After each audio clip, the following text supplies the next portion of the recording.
As we get older, we learn that not everything in life should be shared.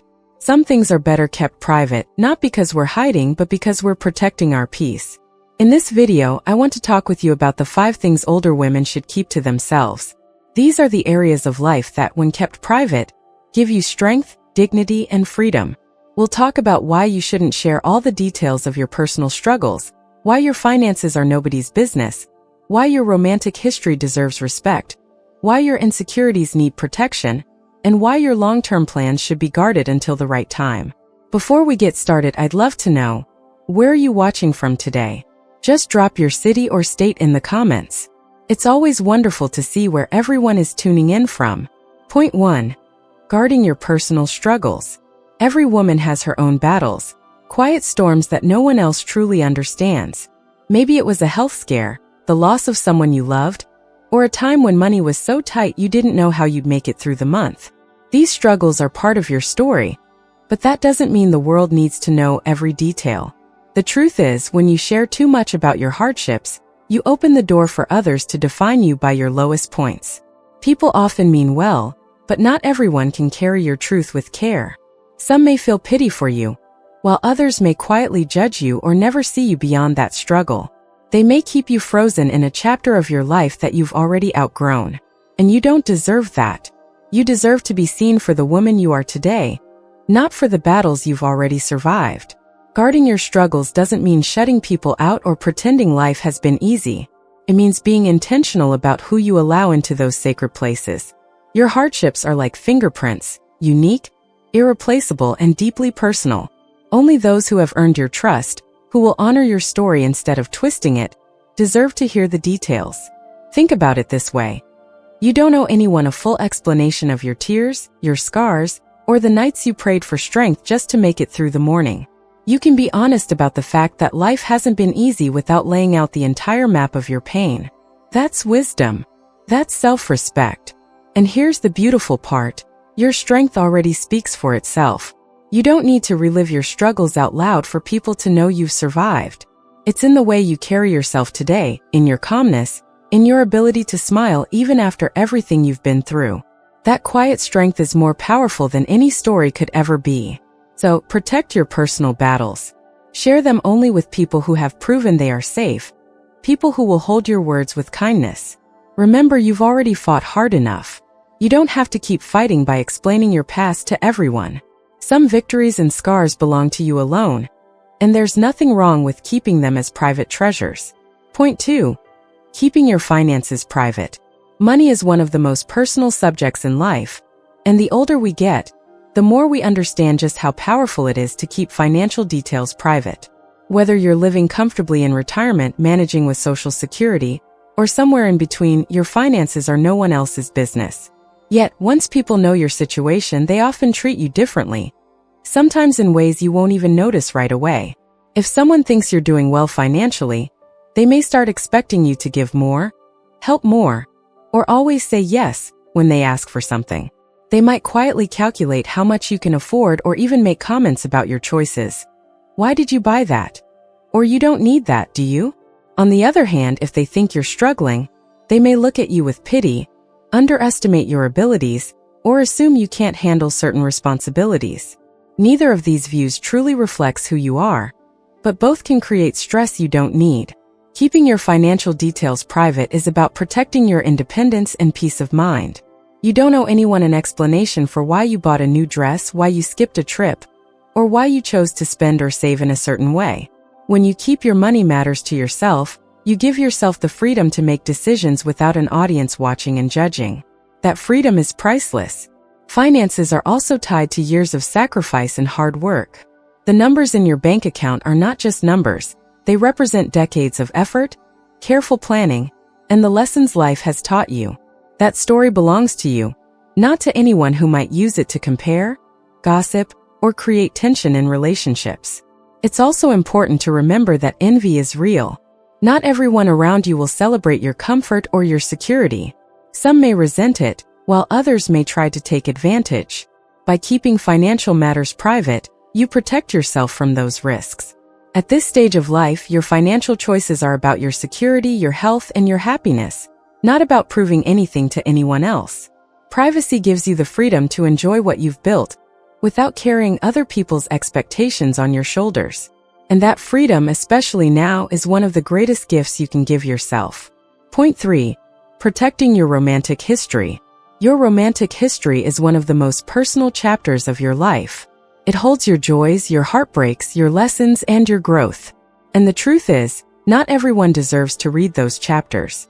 As women, especially as we grow older, people often become curious about who we were with, why things ended, or what happened back then. But sharing those details freely can do more harm than good. When you open up your romantic past to the wrong people, they begin to see you through the lens of those old stories instead of the woman you are today. They might form opinions, compare your current life to your past choices, or even gossip about things that were once deeply private. And let's be honest, what someone else thinks about your past doesn't change the fact that you've grown, healed, and moved forward.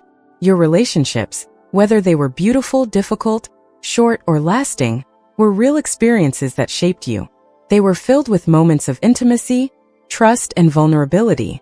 Those moments are not meant to be casual conversation for others to pick apart. There is dignity in holding them close.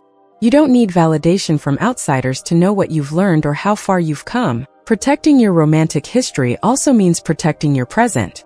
When you keep those details private, you give your current life the chance to stand on its own, without comparison, without shadows, and without outside opinions clouding it. You allow people to see you as you are now, not as who you were years ago. That's a gift both to yourself and to anyone you love today. It doesn't mean you're hiding mistakes or pretending certain things never happened. It simply means you understand that your past belongs to you. You can share pieces of it if you choose, but on your own terms with people you trust and only when it feels right. The rest can stay exactly where it is, in your memory as part of your private journey. There's a quiet strength in letting people wonder without giving them all the answers. It keeps your present life free, dignified, and respected. At this stage of life, you don't need to explain or justify your past to anyone. What matters is the woman you are today, the standards you live by now, and the love you choose to give and receive in this moment.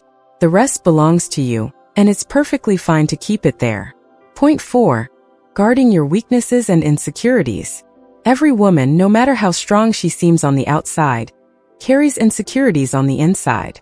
Maybe it's about your appearance, your health, your memory, or even a decision you once made and still question. These soft spots are part of being human, but they are also delicate, and not everyone should have access to them. When you share your weaknesses too openly, you give people a kind of power over you. Some will hold that information with care and support you, but others may use it in ways that hurt, even if they don't mean to. They might see you through that weakness, freeze you in that one moment of doubt, or treat you as if you're not capable of more. And you and I both know that's not the truth. You've overcome far too much in your life to be reduced to one insecurity. Protecting your insecurities doesn't mean pretending you're flawless. It means choosing carefully who you allow into that private space. Vulnerability can be powerful, but only when it's intentional. When you open up to the right person, someone who loves and respects you, it can bring healing and connection. But when you open up to the wrong person, it can bring judgment, pity, or gossip. And at this stage in life, you deserve better than that. Think about it. Weaknesses are not permanent. They are simply areas you're still working on. By keeping them guarded, you give yourself space to grow without outside voices telling you what you can or cannot do. You control the narrative. You decide when and how to share. And sometimes by the time you do talk about a weakness, it's already turned into a victory. There's also a certain peace in keeping some insecurities to yourself. It allows you to move forward without the noise of other people's opinions weighing you down. It lets you focus on your own growth instead of defending or explaining why you feel a certain way. That's not being dishonest, it's being wise. The most self-assured people are not the ones who reveal every flaw, but the ones who know exactly what to share and what to protect. And you, with all your years of wisdom, already understand that not everyone around you has the right to carry your most delicate truths. So hold those insecurities close, work on them in your own way, and let the world see your strength instead of your doubts. That is true confidence. Point 5. Holding your long-term plans close. Dreams don't stop just because we get older. In fact, Many women discover that their later years are some of the most exciting times to create new goals. Whether that's traveling more, starting a small business, writing a book, or simply finding new ways to enjoy life with peace and purpose. But here's the thing. Not everyone needs to know your plans. Long-term goals are like seeds. When they're fresh and just planted, they're fragile. They need time, care, and protection before they're strong enough to grow in the open. If you share them too early, you invite doubt, criticism, or even envy. People might question your choices, make comments that chip away at your confidence, or try to discourage you because they can't see what you see. And sometimes, without even meaning to, their words can slow you down. There is power in building quietly. When you keep your plans to yourself, you give yourself room to change them, adjust them, and learn along the way, without anyone watching or judging. You can experiment, take risks, and even fail privately, then get back up without having to explain yourself to others. That kind of freedom makes the process less stressful and far more rewarding. Another important truth is that not everyone has good intentions. Some people may be supportive, but others may feel competitive or threatened by your vision. In some cases, if you share too much, people may even try to copy your ideas or stand in your way. By keeping your plans close, you protect both your progress and your peace. There's also something motivating about keeping goals private. Studies show that when you talk too much about a plan, your brain can trick you into feeling like you've already achieved it. That sense of false accomplishment can take away the drive to actually make it happen. But when you hold your plans inside, the hunger to achieve them stays alive. And that hunger is what pushes you forward. Of course, this doesn't mean you shut people out completely. You can still share your goals with one or two trusted people who you know will cheer you on without discouraging you. But for everyone else, let the results do the talking. There is a quiet satisfaction in surprising the world with what you've accomplished instead of announcing what you intend to do. So protect your long-term plans. Nurture them privately. And when the time is right, let your actions show what your words never needed to. The world will see the results, and you'll know in your heart that you built it with wisdom, patience, and strength. Point 6. Keeping family conflicts private. Every family has its ups and downs. Arguments, misunderstandings, and disagreements are a natural part of life. But here's the truth. Family conflicts don't need to be shared with the world. The more you talk about private issues outside your home, the more room you give others to judge, gossip, or even take sides. And in the end, that usually makes the situation worse, not better. When you share family struggles too openly, you risk turning temporary problems into permanent reputations. People may start labeling your loved ones by their mistakes, or holding on to an image that doesn't reflect the whole story. You may move forward, forgive, and heal, but outsiders often don't let go as easily. They keep reminding you of what went wrong, even when you've already chosen peace. Keeping family matters private doesn't mean ignoring problems. It means handling them within the circle of people who are directly involved. It means protecting the dignity of your children, your siblings, or even your spouse. The truth is, once the fight is over, you still love them, but the outside world may not see it that way. They may remember only the anger, not the forgiveness. Privacy here is an act of love. It keeps your family safe from unnecessary eyes and opinions. It allows space for healing without outside voices making things heavier. And it protects the bond you've worked so hard to build. At this stage of life, peace in the family is worth more than proving who was right or wrong to outsiders. Choose wisely what you share. Protect the sacredness of your family by keeping conflicts where they belong. In private, not in public. The less the world knows, the easier it is to move forward with grace. As the years pass, one of the greatest lessons life teaches us is that privacy is not a weakness. It is strength. The things you choose to keep private are not about shame or secrecy. They are about wisdom and self-respect. The strongest women are not the ones who tell the world everything. The strongest women are the ones who know exactly what to keep to themselves and what to share wisely. Their power is not loud but steady. Their dignity is not in words, but in how they carry themselves with grace. So my message for you is simple. Protect your life's treasures. Share them only with people who have earned your trust. Keep what matters close to your heart. And remember, you are defined not by what others know about you, but by how you live, how you love, and how you hold your peace in every season of life.